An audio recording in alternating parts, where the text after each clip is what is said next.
Olá, minha gente! Sejam todos muito bem-vindos a mais uma palestra da Python Brasil 2021. Eu sou o Thiago e vou ser o host dessa apresentação. Vou começar com a minha audiodescrição. Sou uma pessoa branca, estou usando óculos, cabelo preto curtinho, fone de ouvido e uma camiseta azul escuro. Tem alguns recadinhos antes da apresentação. Então, primeiro sobre a parte social do evento, quero convidar todos a contribuir com a ONG Mães da Favela. Então, temos duas opções para fazer isso. A primeira é pelo QR Code que está aparecendo aqui em cima, e a segunda é pelo Eventbrite, que é o mesmo lugar que vocês fizeram a inscrição para a Python Brasil. Além disso, mais tarde teremos as palestras relâmpago. Então, se você quiser participar, você vai no canal Quero Participar do Discord e faz a sua inscrição lá. E, além disso, quero avisar sobre a Assembleia Anual da PyLadies Brasil, que vai acontecer nesse sábado, às 18h15. Então, essa assembleia ela é exclusiva para mulheres e todas são bem-vindas para conversar sobre as comunidades locais e confraternizar, trocar uma ideia e discutir os próximos passos das comunidades PyLadies no Brasil. Então, vou anunciar a nossa palestrante de agora. Seja muito bem-vinda, Sara. Olá. Olá, Thiago. Olá. Bom, pessoal, a Sara é publicitária, psicóloga e pesquisadora, cursa mestrado em psicologia e também tem especialização em ciências de dados e machine learning. Ela é apaixonada por ciência e tem como temas de estudo comportamento de consumo, fraudes e fake news. Então, seja muito bem-vinda, Sara. Queria convidar todos também para nos acompanhar pelas redes sociais, @PythonBrasil, e lembrem-se de usar a hashtag PyBR2021. Lembrando também que toda a programação do evento está disponível aqui no YouTube e pelo nosso site, pythonbrasil.org.br. E também, se vocês tiverem qualquer dúvida sobre essa palestra, eu vou estar lá no Discord coletando essas perguntas para trazer aqui no final. Então, sem mais demoras, o nome da nossa palestra hoje é Python e Ciência, o poder da interdisciplinaridade. Então, passo a palavra para a Sara e desejo uma ótima palestra para todos. Muito obrigada, Thiago, por essa apresentação. Muito feliz de estar mais uma vez aqui na Python Brasil, compartilhando um pouquinho do que eu gosto de fazer. Antes de dar início também a essa apresentação, eu gostaria muito de agradecer ao Jonathan, que é o intérprete de Libras dessa palestra. Provavelmente alguém vai trocar depois, né, com o Jonathan, então já agradeço a próxima pessoa, o próximo intérprete. Eu sempre fico muito feliz de poder ver os eventos com essa acessibilidade. Então, assim, muito obrigada, Jonathan, e todos os intérpretes que estão nos ajudando nesse evento para tornar cada vez mais inclusivo.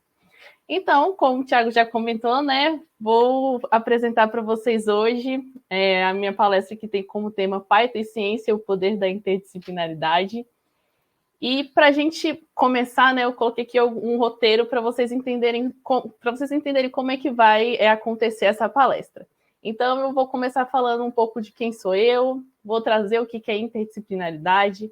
A partir disso, eu vou contar um pouco da minha experiência com ciência e Python. E, a partir dessa minha experiência, as minhas percepções das vantagens e dos desafios dessa interdisciplinaridade, e a gente termina com algumas considerações finais. Então, começando aqui, né, a apresentação, vou falar um pouco de quem sou eu.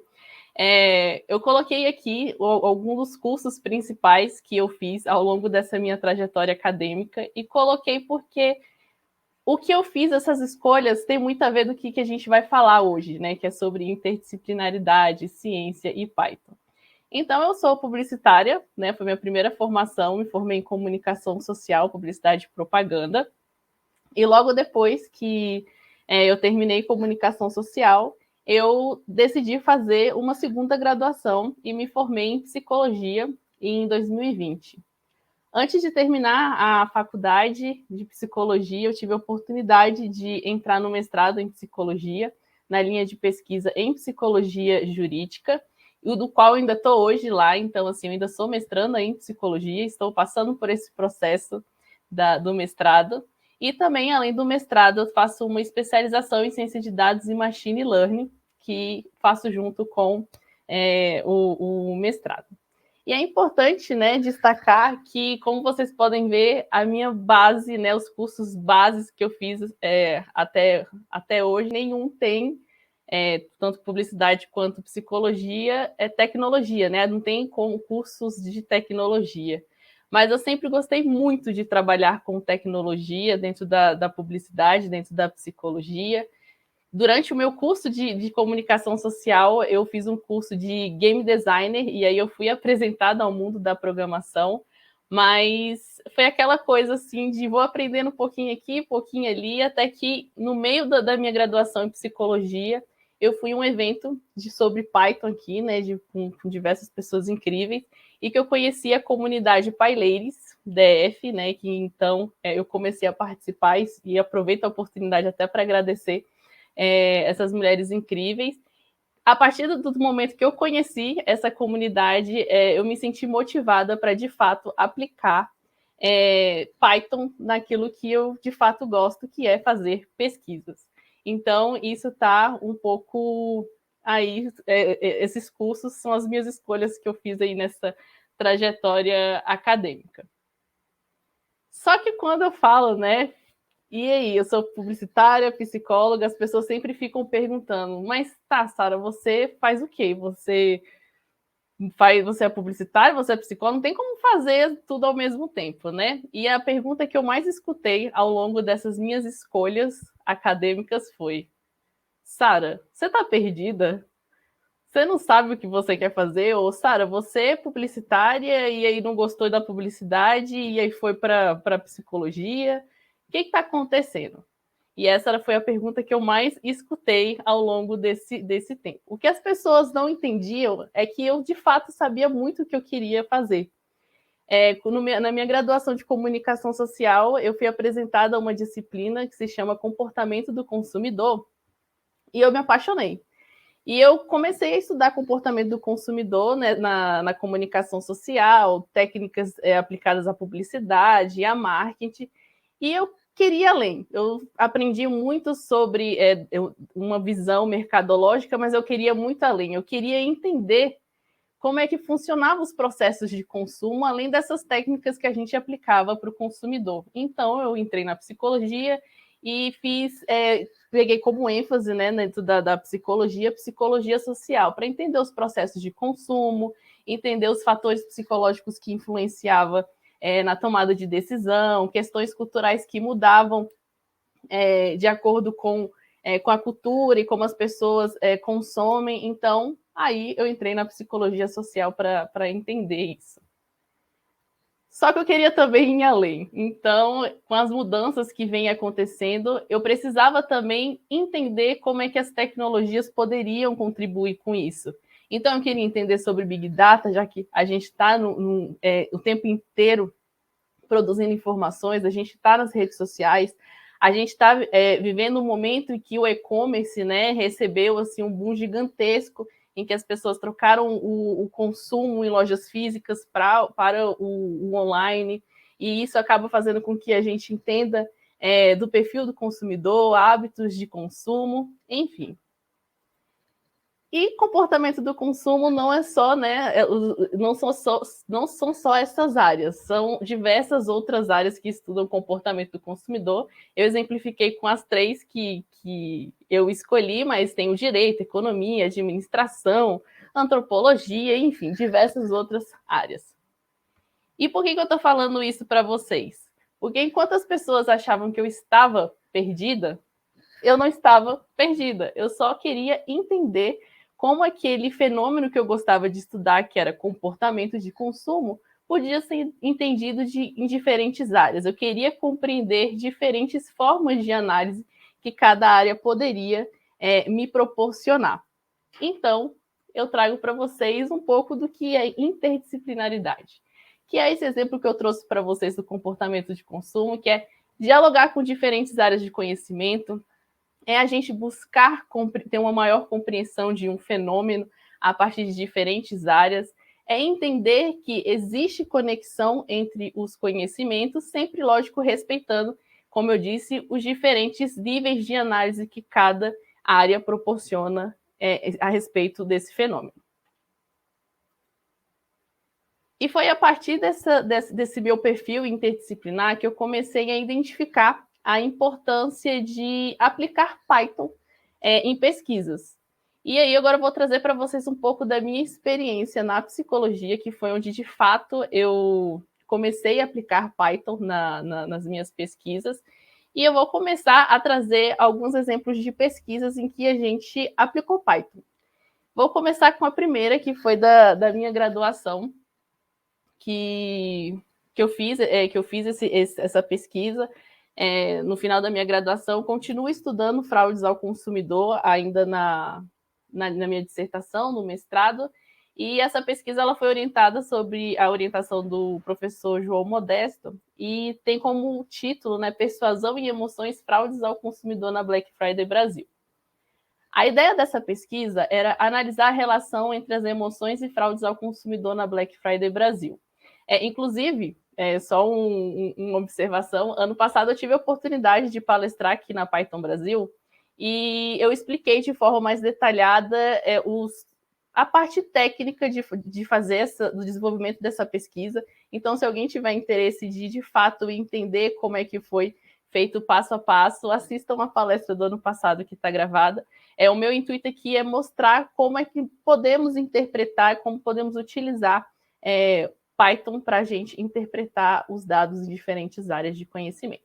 Então, voltando, né, depois dessa observação, como eu disse, o objetivo da pesquisa é analisar a relação entre as emoções e fraudes ao consumidor na Black Friday Brasil, e a gente utilizou dados secundários do Twitter. A gente coletou dados a partir de técnicas, né, junto com conhecimento de Python, no dia da Black Friday Brasil, e com esses dados que a gente coletou, a gente fez uma análise de sentimento para identificar a polaridade desses tweets a partir do processamento de linguagem natural. Então, a gente queria identificar o que as pessoas estavam falando sobre a Black Friday, se era positivo, negativo, neutro. E, além disso, a gente queria identificar quais eram os conteúdos que eram mais falados, né, nesses tweets, quais eram os assuntos que mais apareciam. A base teórica dessa minha pesquisa foi um modelo de probabilidade de elaboração, que é um modelo da psicologia e outras áreas estudam, mas é um modelo que busca estudar, compreender processos persuasivos, a comunicação persuasiva. Então, eu utilizei como base, né, para interpretar os meus dados, esse modelo. De modo geral, dos resultados dessa pesquisa, a gente conseguiu encontrar que a maioria das pessoas tem sentimentos negativos em relação a Black Friday, mas não são só sentimentos negativos, apareceram neutros e também apareceram sentimentos, né, positivos em relação ao evento. E aí, desses tweets, a gente decidiu identificar quais eram as categorias de análise, ou seja, o que as pessoas estão falando desses tweets, né? Então, a gente identificou tweets que tinham pessoas que eram vítimas de fraude ou que perceberam que iam ser vítimas de fraude. Percebemos também pessoas que comentavam atitudes frente a Black Friday de que era um evento fraudulento, pessoas que tinham também percepção de promoção, porque a Black Friday também é promoção, gente. E considerando que eu utilizei, né, esse modelo de persuasão para ter como base, né, o meu trabalho, eu identifiquei alguns fatores que influenciavam com que as pessoas elas fossem persuadidas ou não durante a Black Friday. E os dois fatores influenciadores que eu encontrei era a ausência de dinheiro, ou seja, as pessoas reclamando que não tinham dinheiro para poder comprar na Black Friday, e fatores influenciadores, dúvidas sobre promoção, onde as pessoas simplesmente só perguntavam sobre se existia alguma promoção, se existia algo legal na Black Friday. E o que esse conhecimento em Python, essas análises, permitiu que a gente encontrasse? De fato, a gente viu que as emoções negativas no dia da Black Friday, elas estavam relacionadas à fraude do consumidor, porque a gente identificou que em tweets em que as pessoas falavam sobre fraudes, que foram vítimas de fraudes, tinham menções a empresas que eram reclamadas no relatório de reclamação da Black Friday Brasil, do Procon e do Reclame Aqui. Além disso, a gente conseguiu identificar a partir desses dados que a análise de sentimentos a gente consegue detectar, né, ao longo de um evento de consumo, o que as pessoas sentem, o que as pessoas pensam, se é positivo, negativo, se ninguém está sentindo nada. E também conseguimos compreender que as emoções são relevantes no modo como o consumidor processa as mensagens persuasivas, de acordo com o modelo que eu mencionei para vocês. Eu não vou, né, colocar ponto a ponto de como o modelo funciona, porque a gente não tem tempo, mas eu quero trazer para vocês como é que os dados, como a análise consegue trazer informações interessantes para que a gente possa discutir. E aí, durante o meu mestrado, eu tive a oportunidade de fazer o estágio em docência com o meu professor orientador, o professor João Modesto, em uma disciplina em que os alunos têm como objetivo desenvolver pesquisas científicas. E então, eu vou trazer 2 exemplos de 2 alunas em que a gente conseguiu trabalhar de uma forma bem legal dados secundários e utilizando o Python. Essas pesquisas que eu coloco aqui, elas têm níveis de complexidade diferentes. No meu mestrado, por exemplo, como sou eu que trabalho junto com o meu orientador, eu acabo utilizando análises um pouco mais complexas, utilizando um número maior de dados. E nesse caso aqui, no estágio de docência, eu queria introduzir o conhecimento de Python para as alunas que não conheciam o que era Python, como é que a gente poderia utilizar. Então, o primeiro exemplo que eu vou dar é da pesquisa desenvolvida pela Amanda Machado, que é aluna do curso de psicologia. E esse trabalho ele foi orientado pelo professor João Modesto, como eu comentei, e nessa disciplina eu sou co-orientadora. Então, eu acabo co-orientando junto com o professor João Modesto, que orienta os alunos.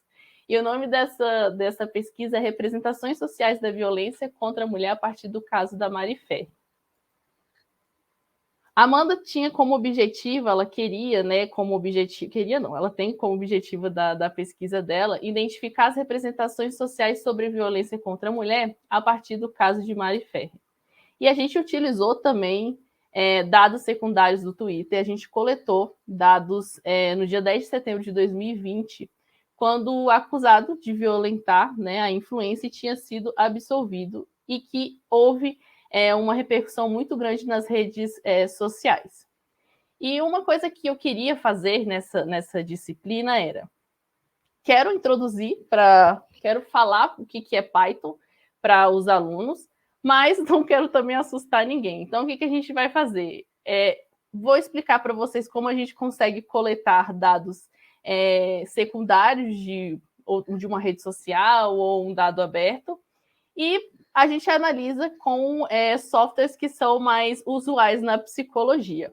E deu muito certo isso. A Amanda ela utilizou esse banco, né, textual com esses tweets para fazer depois uma classificação hierárquica descendente a partir do software Amutec. E ela utilizou como base da pesquisa dela teorias das representações sociais, que é uma teoria que consiste em compreender, né, um conjunto de conhecimentos que são construídos e compartilhados socialmente. Ou seja, como é que os indivíduos eles constroem as narrativas sobre os fenômenos, sobre os objetos sociais a partir da interação social entre eles. E a Amanda conseguiu identificar 4 classes de análise a partir desses dados que a gente coletou do Twitter. Foram 4 análises que, a partir das palavras que mais apareceram, a Amanda nomeou de acordo com o que mais se encaixava nas análises. Então, das 4 classes, a gente conseguiu encontrar pessoas que falavam um enfoque no agressor, enfoque na vítima, assuntos externos ao caso da Mariana Ferri e crítica ao sistema de justiça. E o que a gente conseguiu encontrar a partir desses dados? O que a gente conseguiu interpretar, né? O que a Amanda trouxe na pesquisa dela? De fato, as pessoas elas estavam muito indignadas, né, e apresentando uma incredulidade com a absolvição dada ao agressor naquele momento. Foi possível, a partir da interpretação daquelas análises, que existe uma visão predominantemente machista, enraizada na nossa sociedade, E durante a coleta de dados, foi o mesmo dia em que a Luísa Sonza, que é uma cantora, ela disse, né, que estava em um outro relacionamento e as pessoas decidiram julgar e culpabilizar, atacar ela, relacionando junto com o caso da Mari Ferrer, né, acabando julgando a vida pessoal e amorosa dela nas redes sociais. Uma coisa também que a gente identificou que as pessoas elas buscavam por direitos adequados à Mari Ferrer e a falta de visibilidade do caso pela justiça, também comparando o caso com diversos outros assuntos que recebiam mais visibilidade do que esse caso em específico. Além disso, com esses dados, a gente conseguiu interpretar, conseguiu verificar que existe uma deslegitimação da mulher perante a sociedade. Isso porque a gente conseguia perceber, né, a violência moral sofrida pela Mari Ferrer durante todo o processo, tanto pelas redes sociais quanto aquilo que era aplicado pela justiça. E, de modo geral, a Amanda trouxe como resultado as consequências negativas que as representações sociais elas desempenhavam nesse caso, né, de perpetuar ainda essa violência, desse julgamento, e o que isso, de fato, é muito sério. Então, essas foram as consequências que nessa pesquisa foi possível encontrar a partir dessa análise desses tweets. E outra pesquisa que foi realizada pela Eni, agora, que também é aluna do curso de graduação em psicologia, que foi entender a representação social e violência psicológica no caso do Lucas Penteado. Também a Eni, ela também é dessa mesma turma, dessa mesma disciplina, e a gente trabalhou da mesma maneira com dados secundários do Twitter. O objetivo da Eni era compreender gente, eu falo era, mas é o objetivo da pesquisa da Eni. Compreender as representações sociais acerca da violência psicológica, no caso Lucas Penteado, que participou do Big Brother Brasil, a partir da percepção de usuários da rede social Twitter. Então, como eu disse para vocês, foram dados secundários da rede social Twitter, foi naquela época que aconteceu o Big Brother Brasil, e a coleta de dados foi feita numa data específica, que foi aquela onde a Carol Conká acabou sendo humilhando o Lucas Penteado na mesa de almoço. Então, os tweets são dessa data específica.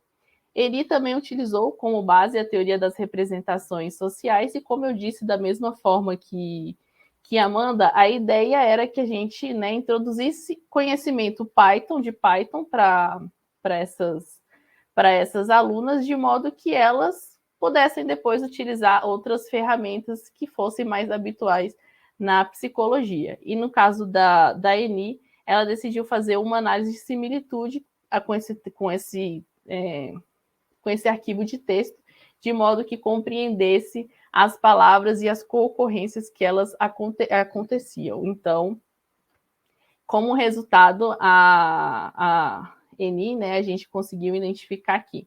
A representação social em relação ao caso do Lucas apareceram diferentes termos. Lucas, no caso, como era o nome principal e que era o nome mais citado, ele aparecia como núcleo central, e depois apareciam palavras próximas que acabavam estando similares com o que as pessoas falavam. Então, aparecia não, entretenimento, humilhação, tortura, psicológico, agressão e abuso. E o que a gente conseguiu identificar, concluir com esses dados? Primeiro que a gente conseguiu identificar que a percepção compartilhada sobre violência psicológica, de fato, existe um reconhecimento dessas características do que é violência psicológica. As pessoas, a partir do que elas colocam, elas reconhecem o que é esse tipo de violência, então, de humilhação, desvalorização, desqualificação.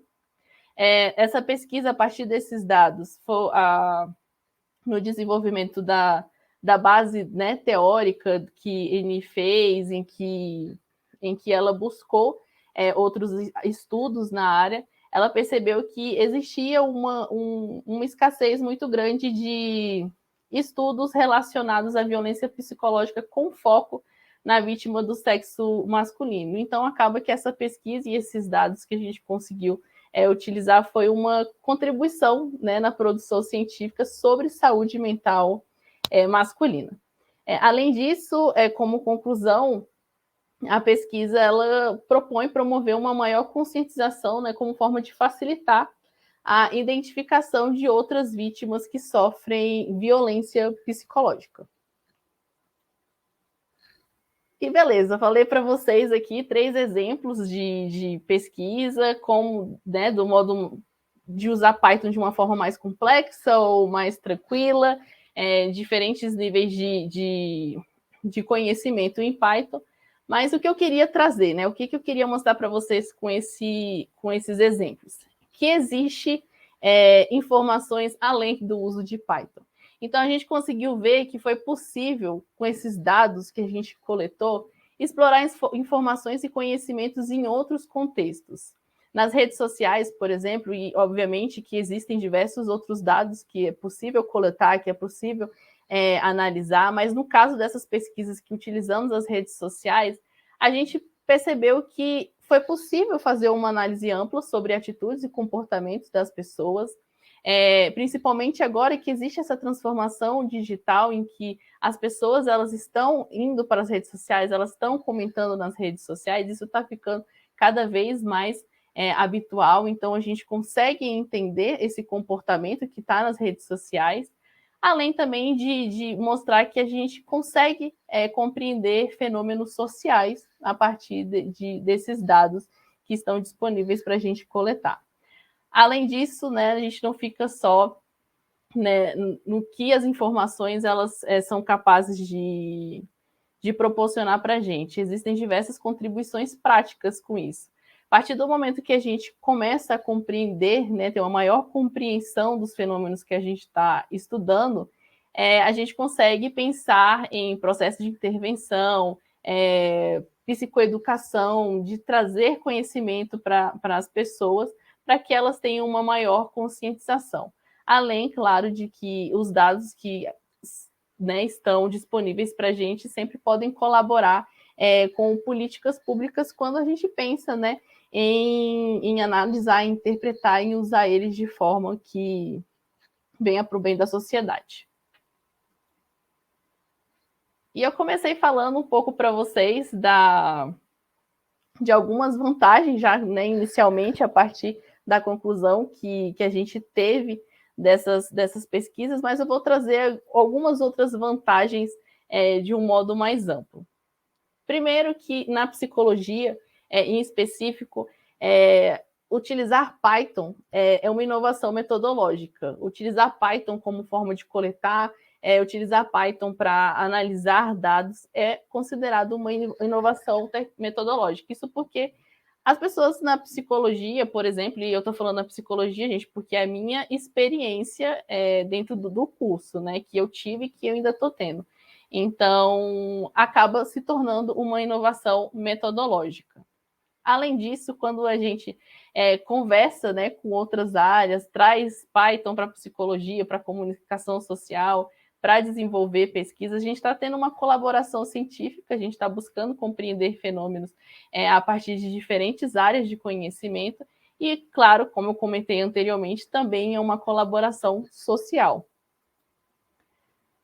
E, além da inovação metodológica, eu coloquei que quando a gente busca compreender e analisar dados, por exemplo, das redes sociais, existe um poder de inovação muito grande. A gente está cada vez mais avançando tecnologicamente, em que as pessoas elas estão presentes de forma online, produzindo informação o tempo inteiro. E uma coisa que é importante a gente entender, que informações, dados a gente tem o tempo inteiro, em todos os lugares. Só que precisamos interpretar, precisamos utilizá-los de forma a gerar conhecimento. E isso que é legal quando eu falo de poder de inovação, é a gente ter esse pensamento analítico em utilizar essas informações como forma de gerar conhecimento e de trazer avanços tanto para o desenvolvimento científico, para a sociedade, entre diversas outras coisas.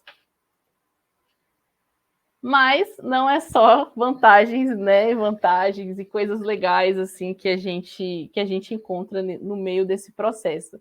Existem muitos desafios que precisam né, ser quebrados aí para que a gente consiga ser superados, para que a gente consiga, de fato, entrar, né, utilizar ciências da informação, utilizar Python, utilizar a linguagem de programação em outras áreas de conhecimento, sobretudo para o desenvolvimento de pesquisas científicas. E aí, mais uma vez, eu trago a minha experiência na psicologia, que na psicologia, por exemplo, programação não é algo que é habitual. Então, para a gente superar um pouco desse desafio, algo que eu compartilho com vocês fale o conhecimento de vocês para outras pessoas, compartilhe conhecimento fora do seu círculo restrito. Eu sei que, né, quando a gente fala de pesquisa, a gente fala de ciência, muitas vezes a gente fica naquela coisa de ficar sozinho, mas é preciso que a gente compartilhe conhecimento, né? Porque senão fica só psicólogos com psicólogos, cientistas de dados com cientistas de dados, e o interessante é compartilhar conhecimento fora desse seu círculo, desse seu contexto acadêmico específico. E aí vocês devem estar falando assim, poxa, mas já tem tanta coisa para eu fazer e você ainda quer que eu vá compartilhar conhecimento, conversar? Sim, e por isso que eu coloquei aqui, calma, eu sei que o currículo acadêmico já tem muita coisa. E de fato tem muita coisa, pela experiência que eu tive em comunicação social e na psicologia.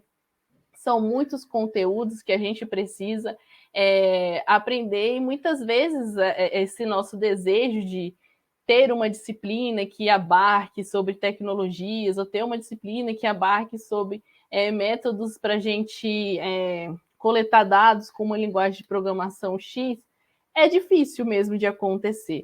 Então, a gente precisa ter autonomia. A primeira coisa muito importante para a gente buscar conhecimentos além do que está apresentado para a gente no currículo acadêmico. É ter autonomia de buscar outras disciplinas e buscar entender os fenômenos, como eles acontecem, de forma que a gente consiga conversar com outras áreas.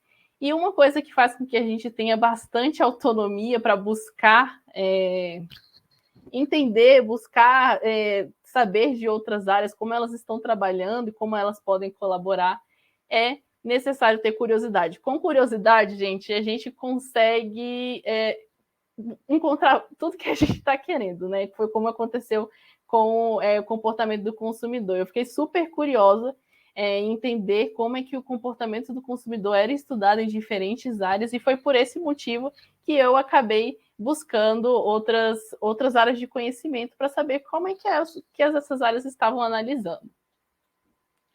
E outra coisa também, um desafio muito grande, é que a gente precisa entender algo que é muito essencial, que é compreender o mundo, compreender a sociedade, compreender as coisas que acontecem ao nosso redor, é muito complexo. Não é só uma área que vai explicar uma coisa, é muito complexo. E duas frases, né, que eu escutei muito durante a minha graduação e continuo escutando isso vou fazer psicologia, não tem matemática. Ou sou de humanas, não preciso saber de exatas. E a gente acaba tendo esse bloqueio de que, então tudo bem, vou fazer psicologia, onde que eu vou aprender programação? E não é isso, gente. Tanto a psicologia como a matemática, as exatas e as humanas, elas estão interligadas, sabe? Então a gente precisa desbloquear esse pensamento que a gente tem de que são coisas separadas, são coisas distintas, e que eu não quero fazer isso porque eu sou da psicologia. E assim, os alunos de psicologia, só observação, levam um susto no começo do curso, porque tem estatística no começo do curso. Então, eu acho que quem não foi para psicologia por conta de matemática acaba entendendo que em algum momento é importante entender e compreender essa relação que existe, e que é necessário fazer essa relação e não ficar fazendo essa distinção para a gente compreender como as coisas são complexas, como a gente pode buscar compreender os fenômenos, né, do nosso dia a dia de forma conjunta. E a gente chega aqui nas considerações finais dessa palestra. Primeiro que eu quero que vocês entendam e consigam perceber que produzir conhecimento é extremamente importante. Produzir conhecimento é importante para o desenvolvimento de uma sociedade, da economia, enfim, é uma importância gigantesca. E, infelizmente, a gente passa por um momento em que a ciência ela não é valorizada e reconhecida a ponto de entender a importância de produzir conhecimento para o nosso desenvolvimento. Então, a ideia é que a gente consiga compreender que a ciência da informação ela é super interdisciplinar com outras áreas, outras ciências, outros conhecimentos, que para a gente resolver um problema é possível unir, não é nem só possível, é necessário unir diferentes conhecimentos. E eu quis trazer para vocês que, mesmo com conhecimento básico ao avançado de Python, a gente consegue agregar em uma pesquisa, a gente consegue agregar o nosso conhecimento em diferentes áreas. Eu trouxe da psicologia, mas a gente teve palestras já incríveis de pessoas que são da área da medicina, da enfermagem e do direito, e que acaba conseguindo trazer contribuições de Python, né, de conhecimento de Python para essas áreas. E também algo que eu queria trazer muito para vocês é que dados, temos vários dados, né? A gente tem informação disponível em todos os lugares, mas dados precisam se tornar, precisam, né, ser conhecimento, se tornarem conhecimento de forma com que a gente consiga interpretar, que consiga usar isso em prol da sociedade, em prol do nosso desenvolvimento, e que a gente consiga utilizar isso de forma benéfica. E pensar que dados, né, quando a gente tem essas informações em diferentes locais de pessoas o tempo inteiro trazendo informações, redes sociais, dados abertos, a gente pode pensar, sim, que esses dados podem ter impactos sociais gigantescos. Então, assim, é algo muito importante da gente pensar quando a gente está pensando em ciência e Python, enfim. E no final de tudo isso, né, sempre tem, quando eu falo sobre interdisciplinaridade, aparece algumas pessoas que falam: nossa, eu me identifico muito com a Sara, eu tenho um perfil interdisciplinar e eu não consigo ficar numa área só específica. E tudo bem nisso, né? Não se preocupe em se encaixar em uma área específica se você tem esse perfil interdisciplinar, se você quer buscar compreender algo que você tem curiosidade, algum fenômeno a partir de outras áreas de conhecimento. Mas também sei que tem pessoas que falam que não é o perfil, que quer uma coisa só, que não quer compreender tudo que está ali ao redor, e também está tudo certo com isso, gente. Não se preocupe em buscar compreender todas as áreas do conhecimento daquilo que você está estudando, se não é o seu perfil, se não é aquilo que faz sentido para você. Obviamente que eu defendo a interdisciplinaridade, mas esses dois perfis eles vão estar presente na área acadêmica, no nosso dia a dia, e a gente precisa dos dois. O que a gente precisa se preocupar, independente desse perfil? Que é necessário compartilhar conhecimento. É necessário dialogar, gente. Se a gente tiver alguma coisa que para se preocupar, a preocupação se preocupem em dialogar. A partir do momento que a gente consegue conversar com outras áreas, seja quem tem um perfil interdisciplinar ou quem não tem, a gente consegue compreender de diferentes maneiras as coisas que a gente está buscando entender. Quando eu trago isso de dialogar, de compartilhar conhecimento, eu volto com o exemplo das alunas do curso de graduação em psicologia, a Amanda e a Eni. Não significa, pelo fato de ter falado para elas sobre Python, que elas simplesmente vão sair de lá querendo, vão se tornar psicólogas e programadoras e vão querer sair aprendendo Python e aplicar em tudo que elas forem fazer de pesquisa. E não significa isso. Significa que elas estavam abertas para que eu pudesse compartilhar o conhecimento que eu tinha. O meu orientador também estava aberto desde da época da graduação para receber uma nova metodologia, e a gente conseguiu dialogar. E dessa forma, a gente conseguiu observar e pensar de diferentes maneiras como a gente podia estudar violência contra a mulher, violência psicológica. Então é isso, não significa que que a gente precisa dizer o que a pessoa, né, o conhecimento que a pessoa precisa aprender. Não, a gente precisa dialogar, a gente precisa compartilhar conhecimento. A gente precisa que isso faça sentido para a pessoa a partir daquilo que a gente está conversando, porque que a gente está querendo mostrar que existem outras maneiras de trabalhar. E, obviamente, que falei de ciência, falei da minha experiência no mestrado, e eu deixo um pedido, né, um recado de valorizem a ciência. Estamos passando por um momento muito difícil da pandemia, em que a gente está vendo diversos cortes da ciência, e também a gente percebe que se a pesquisa, se a ciência fosse valorizada da forma como ela deveria ser, muita coisa poderia ser evitada, né, no que a gente está passando. Então, valorizem a ciência, valorizem os pesquisadores. Eu encontrei diversos pesquisadores ao longo das palestras aqui da Python Brasil, e fico muito orgulhosa dessa diversidade, né, da comunidade que é muito... que apresenta essa diversidade, e pessoas que, mesmo com tudo que está acontecendo, acaba priorizando produzir conhecimento, não desistir da ciência. Então, esse é o recado que eu deixo: valorizem a ciência.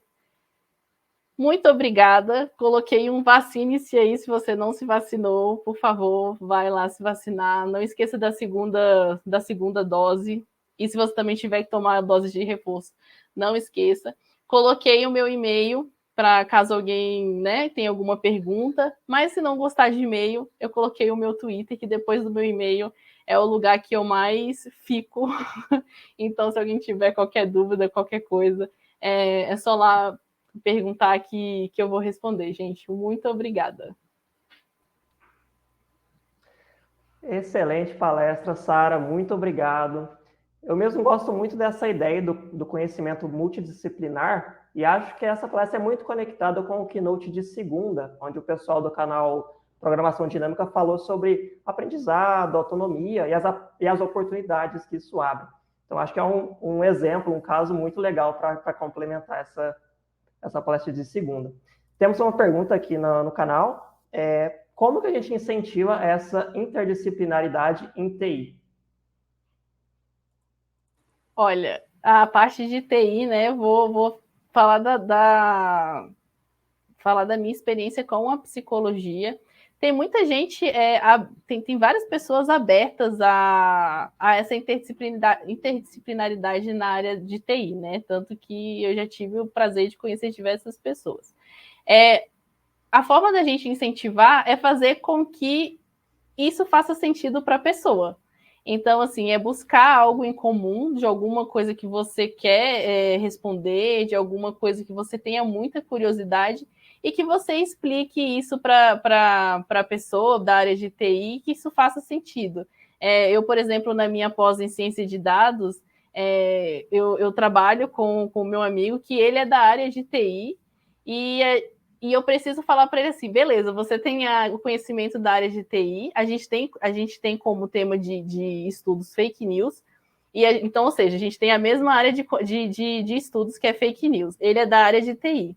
E aí a gente acaba conversando sobre os impactos da fake news. E muitas coisas que eu não compreendo da área dele, ele pode me ajudar da mesma forma que ele fala: eu também não tenho conhecimento da psicologia, então você pode me ajudar. E a gente faz com que isso faça sentido para os dois, sabe? A gente mostra que o nosso conhecimento juntos, tanto dele quanto o meu, fazem sentido para que a gente chegue em uma resposta que a gente consiga compreender tanto dessas duas áreas. Excelente. A gente acha que tem mais 2 minutinhos, dá tempo de mais uma pergunta rapidinha. Murilo perguntou o seguinte: você acha que essa necessidade de impostar pelo mercado da pessoa ter vários conhecimentos, você acha que isso pode gerar sobrecarga e até um burnout? E como você pode evitar isso? Sim, eu acredito que sim. É por isso que eu coloquei naquela parte do meu slide. Calma, eu sei que de fato tem muita coisa já para ser feita e não tem problema se você não, de fato, não ter esse perfil de querer essa interdisciplinaridade. Então, assim, não tem problema. O que eu sempre falo é que o ideal é a gente conversar, é da gente dialogar.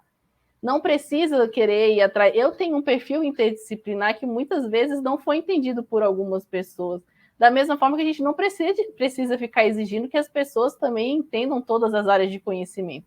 O ideal é isso. Pessoas são pessoas, né? Não somos máquinas, a gente não precisa ficar simplesmente aprendendo tudo que o tempo inteiro a gente tá vendo coisas novas chegando, tem informação o tempo inteiro, a gente fica, meu Deus do céu, como é que eu vou conseguir dar conta disso tudo? E tá tudo bem se não conseguir, gente, porque somos seres humanos e a gente tem que ir até o nosso limite. O interessante é a gente entender que é muito importante a gente compreender os fenômenos, as coisas como acontecem de forma interdisciplinar, para que a gente não fique achando que só o que a gente faz é o que vai explicar aquilo. É importante a gente ter a cabeça aberta em relação a isso, mas isso não significa que você precisa fazer tudo, que você pode ir dentro do seu limite, dialogando com quem gosta de interdisciplinaridade, quem está numa área, a gente precisa dos dois. Para fazer ciência, a gente vai precisar tanto do perfil da pessoa que quer saber de diferentes áreas, tanto daquele que está ali específico e está focado em uma área só. Então, a gente precisa desses dois. O que a gente, de fato, precisa entender a gente precisa, de fato, dialogar para que a gente consiga entender de diferentes maneiras aquilo que a gente tem curiosidade de estudar. Maravilha, excelente. Bom, então acho que é isso, a gente terminou o nosso tempo. Então, muito obrigado novamente, a palestra foi incrível e a programação volta em 2 minutinhos aí. Então, obrigado a todo mundo que assistiu.